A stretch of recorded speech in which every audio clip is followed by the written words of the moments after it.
আয়াতটি নাযিল হয়েছে, এটা একটা দোয়া। আল্লাহ জান্নাতের মধ্যে আদম আর মা হাওয়া আলাইহিস সালাতু ওয়াস সালামকে এই দোয়ার শিক্ষা দিয়েছিলেন। আদম আলাইহিস সালাতু ওয়াস সালাম, মা হাওয়া আলাইহিস সালাতু ওয়াস সালাম আল্লাহর কাছে এই দোয়াটা পড়ে আল্লাহর কাছে ফরিয়াদ করেছেন। তাদের ফরিয়াদটা আল্লাহ কোরআনুল কারীমের মধ্যে উম্মতি মুহাম্মদের জন্য দোয়া বানিয়ে দিয়েছেন। সুবহানাল্লাহ।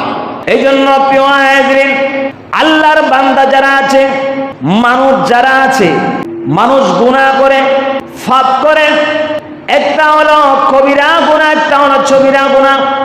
কবিরা গুনাহ অনেক প্রকার আছে, এমনকি হাদিসের মধ্যে রয়েছেন আল্লামা ইমাম হাফিজ শামসুদ্দিন যাহাবী রাহমাতুল্লাহ আলাইহি তিনার কিতাবের ভিতরে অনেক খণ্ড করেছেন, অনেক বিষয় করেছেন, অর্থাৎ প্রায় 41টির উপরে কবিরা গুনার ধারণা দিয়েছেন। তার ভিতরে কয়েকটি গুনার কথা বলি।